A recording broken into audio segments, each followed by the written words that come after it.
Today on the podcast, I'm going to be talking about the top 10 stories here on AI Chat. I'm your host, Jaden Schaefer. There's a lot going on in AI today, from $1 trillion worth of deals between OpenAI, NVIDIA, and others. We're going to be talking about Google making updates to its search. You're actually going to be able to collapse the ads. Shocker. Walmart is signing a deal to be found and shoppable inside of ChatGPT, which is crazy. Sam Altman is making some adult changes to ChatGPT, which have shocked a lot of people. BlackRock invested $40 billion in a surprising AI data center startup. We're getting into so much more. But before we do, I wanted to mention, if you want to try any of the AI models that I talk about on the show, the top 40 models, I'd love for you to try my startup, AIbox.ai. For $20 a month, you get access to the top 40 different AI models. You don't have to have subscriptions to all the platforms. You get Anthropic, Cohere, DeepSeek, Google, Meta, Mistral, OpenAI's ChatGPT, Perplexity, X's Grok. You get a bunch of image generators that are really cool, and you also get 11 Labs for audio. You can chat with all of them in the same thread. You can compare the results side by side inside of our chat thread, and you can switch to try different models for different things. So if you want to try all the top AI models for $20 a month, it is AIbox.ai. I'll leave a link in the description. Let's get into the first story. So the first thing here is that there is $1 trillion worth of AI deals that OpenAI has made, and they only have 5 years to deploy this capital, which is really crazy considering the fact that OpenAI has, $13 billion in annual revenue, which is, of course, amazing. $13 billion for a company that has, come up so soon is a ton of money. But they have to spend $1 trillion in the next 5 years. 70% of the cash that they have right now is coming from the $20 a month chats, that just everyday people are spending, which is a huge percentage. I think they're going to try to push enterprise more in the future, but right now it's just the general public. Everybody seems to be paying for this. And what's crazy is that ChatGPT right now has 800 million regular weekly active users. So with 800 million weekly active users, that means only about 5% of them are actually paying customers. So they have a lot of work to do to increase that number. I'll walk down some of their strategies that they're planning on doing. But before we do, I wanted to talk about the $1 trillion worth of deals that they currently have signed and who they're signing these deals to, and then we'll talk about how they are possibly going to be able to pay for them. So the first thing I wanted to mention is that they have agreed in September to pay Oracle $300 billion for computer infrastructure over the course of the next 5 years. That's one of their biggest deals. It's part of their $500 billion data center project, which is called Stargate. Stargate is actually, they're working with Japan's SoftBank Group to fund that, but still a lot of the money is going to have to come from OpenAI themselves, and they're making a lot of creative deals in order to come up with that money. OpenAI, in addition to all of that, just made a new deal for $22 billion with CoreWeave. And CoreWeave is going to let them use their data centers, which have NVIDIA GPUs inside of them, which is, of course, a coveted asset for a lot of these AI companies that are all kind of fighting over who can get access to the most NVIDIA GPUs. They also OpenAI just announced a partnership with Broadcom to develop and deploy their own in-house designed AI chips. So OpenAI is going to actually be designing their own chips, and Broadcom is going to be helping them to run them all in their data center. OpenAI has also been on a huge shopping spree because NVIDIA was able to invest $100 billion into them, and a large chunk of that is for, of course, leasing NVIDIA GPUs. Microsoft has also invested about $14 billion in OpenAI since 2019. So there is a lot of money in, but OpenAI has to spend a lot of money. And people are talking about where they're going to get their money from, considering only 5% are actually paying users. They have, with this $1 trillion that they committed to spend over the next 10 years, they've locked in deals for more than 26 gigawatts of computing capacity. That's Oracle, NVIDIA, AMD, Broadcom, some of these deals I mentioned, but the AMD one I haven't yet. So 26 gigawatts is an insane. This is, I believe this is something like 20 million homes worth of electricity.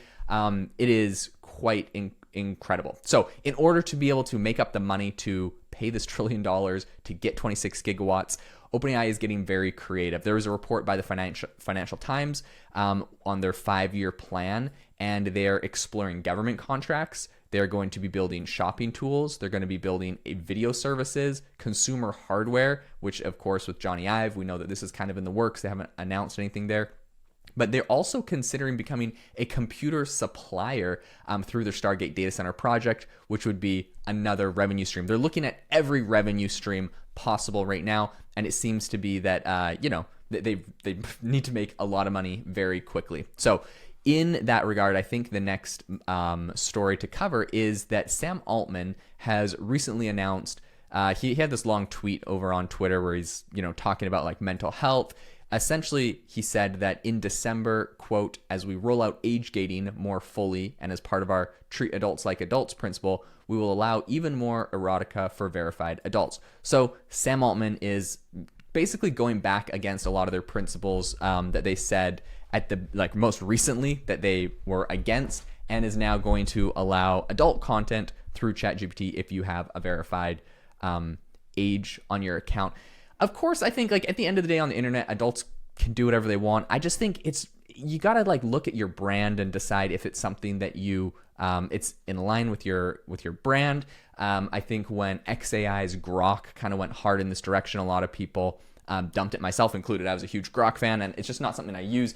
Personally, I have this app on my phone. My kids are asking me to, go ask Grok a question, and I pull it up, and there's these, scantily clad cat girl animation thing that pops up, and I'm like, it's just you can't use it with kids, right? And so just depending on who your user base is, you need to kind of cater to them. And so I personally think I'm sort of bummed about this decision by OpenAI. It's just not something I'm going to be able to use in business or in family as much of a tool. If this is something that they're actively promoting, and it depends how it pops up or where it displays. I think Grok was a pretty egregious was pretty egregious in that regard. So I'll be curious to see what OpenAI does with it. Personally, I think there's lots of places on the internet you can go get all that content, and I would have preferred it not to be the tool that I use for family and business. Anyways, what's interesting about this whole story, because of course this is just my opinion, is that most recently Sam Altman was on a podcast, and they were asking him about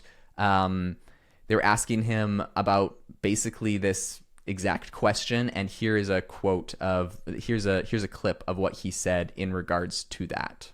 There's a lot of short-term stuff we could do that would really juice growth or revenue or whatever, and be very misaligned with that long-term goal. And I'm proud of the company and how little we get distracted by that, but sometimes we do get tempted.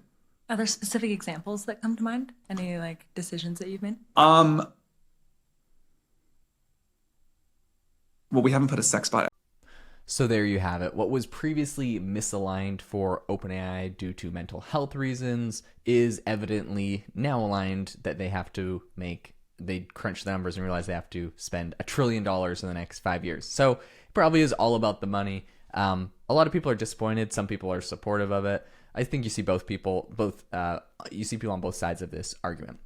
All right. Speaking of insane gobs of money, BlackRock and NVIDIA have both made a $40 billion deal for a AI data center company. Well, really a data center company, but it's got a strong focus on AI. So this is a group that BlackRock, Microsoft, and NVIDIA are all buying into.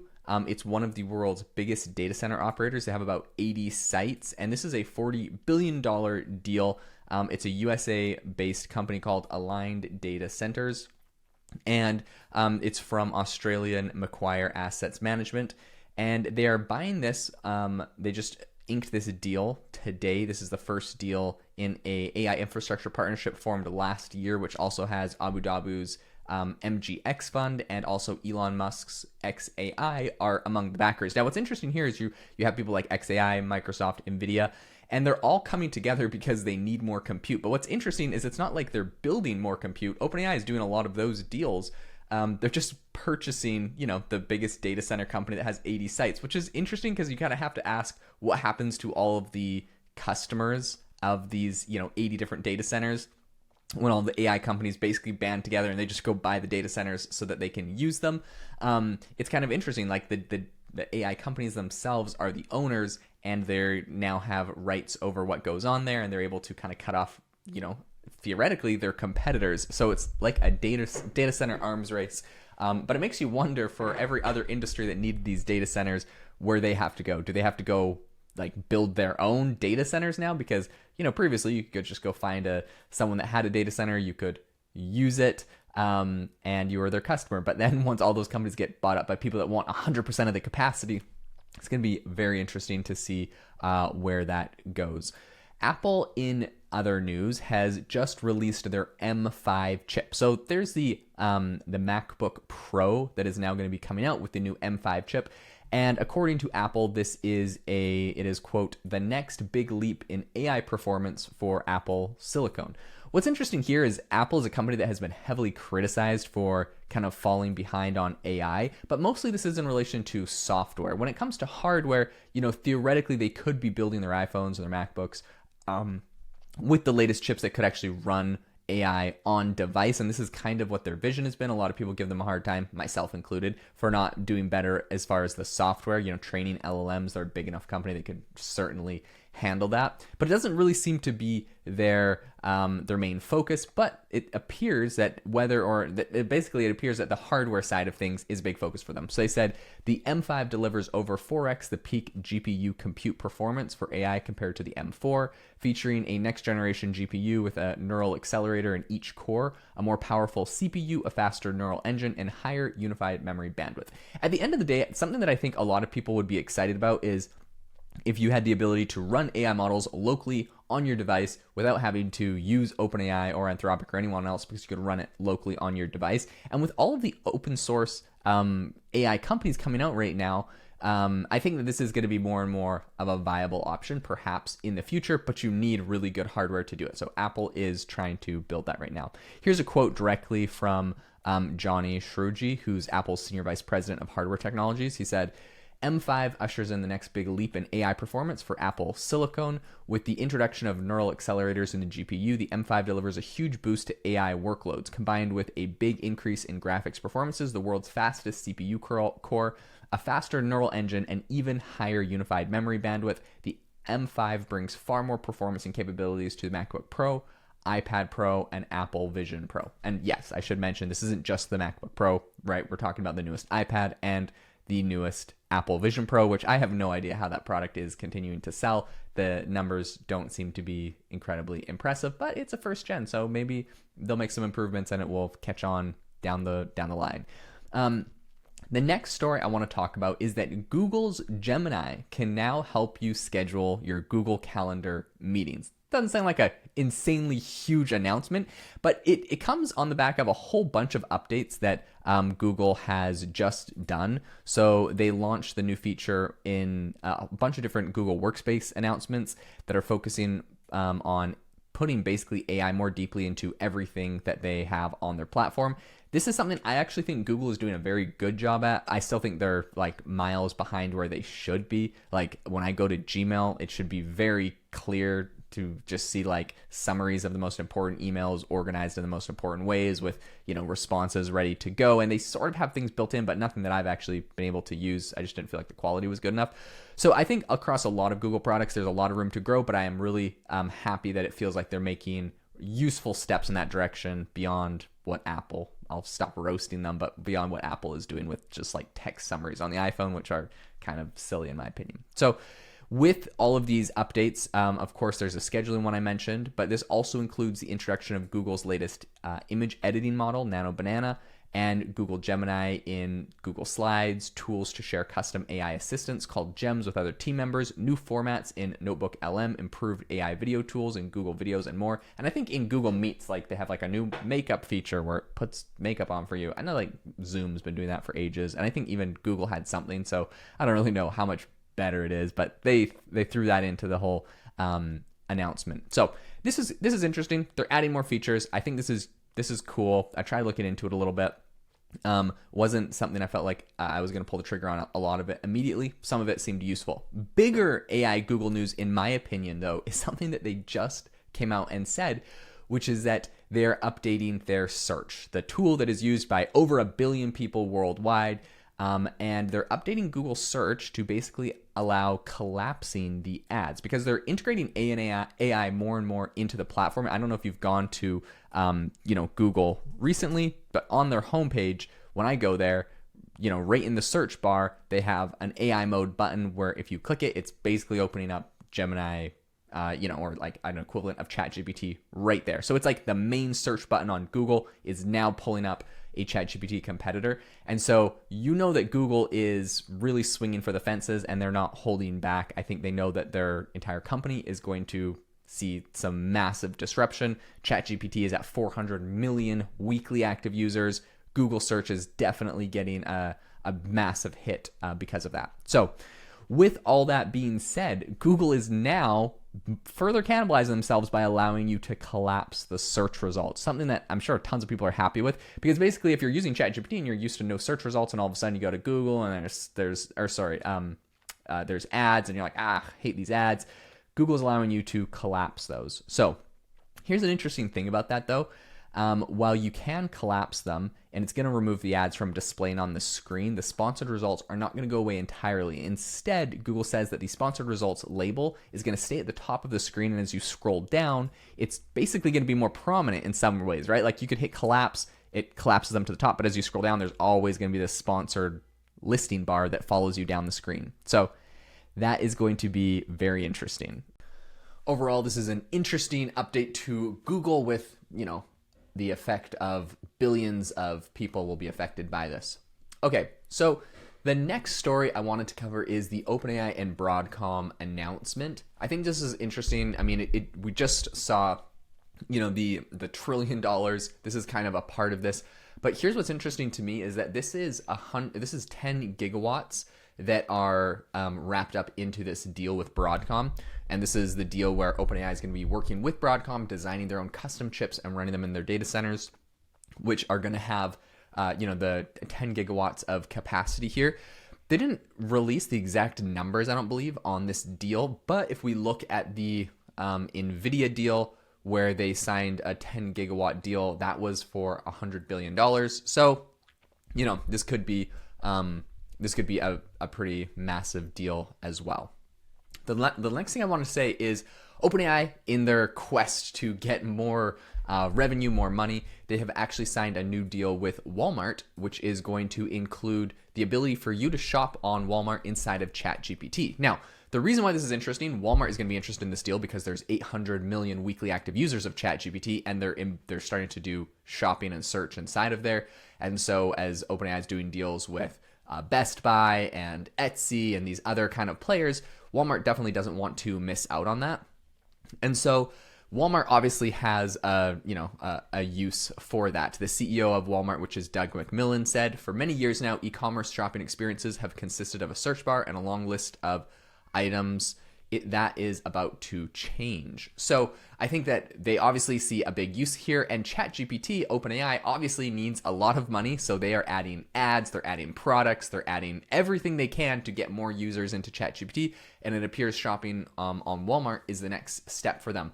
When they've done this with other players, so they've recently done Etsy, they've done Stripe, they take a small commission off of every transaction that happens via the platform. So like Google Ads, ChatGPT is essentially becoming the new Google, and now they're going to be charging people to sell directly on there. And they've kind of taken this ads approach that's a little bit more nuanced than just throwing ads on every single search. Obviously, a lot of people are paying $20 a month for it. They don't want to pay $20 a month and then also have to see ads as well. And so they are getting the ability, though, which is a useful ability if it's not just kind of like spammy ads. Like I, for one, know that if I'm trying to buy something and I'm like, hey, I need to make this recipe here. Can you go on Walmart and just buy all the ingredients I need for this recipe? That's a very useful use case. I'd sign into my Walmart account and it'd sign it with my Walmart delivery and come to my front door. I would be thrilled by that. So I do think this is a really good partnership that will make OpenAI money, but also won't feel invasive or spammy or in your face kind of. All right, the last story of the day that I want to wrap up on is that Mozilla's Firefox is now adding Perplexity, their AI search engine, as a new search option inside of Mozilla Firefox. I think this is great for Perplexity, but also great for like the fact that we're now viewing these AI models as actual search engines. It's interesting. They don't have ChatGPT embedded in there yet, but Perplexity really is a search engine. If you go there, you make a search, it's going to give you links. It's going to give you all of the results you want, but the links to the actual websites to find more about those results. So it feels much more like a search engine. They said it's an experiment. They don't know if it's going to stay. I think it's just in the UK, US, and Germany. I think overall, Perplexity should become a permanent add-on as a search result. I know that in Europe, they have laws saying that like basically you have to say all of the different search engines available. I think this is kind of targeted at Google Chrome, who they say has a monopoly, and Google's got a monopoly on search, although it feels like that's kind of slipping with ChatGPT. But Perplexity is kind of getting added into that mix, which I think is really cool. I think it's a great tool, and I would love to see more big players in this space get added with some interesting use cases. U.com, there's a bunch of other ones. I think it's interesting and phenomenal. Listen, thank you all so much for tuning into the AI Chat podcast. I hope that this is your number one place for listening to AI news and getting the latest that's going on. If you could do me a massive favor, if you enjoyed the show, make sure to leave a rating and review wherever you get your podcasts, and I will see you in the next episode. Also, make sure to go check out AIbox.ai to get access to the top 20 AI models all in one place. All right, thanks so much, and I will catch you in the next episode.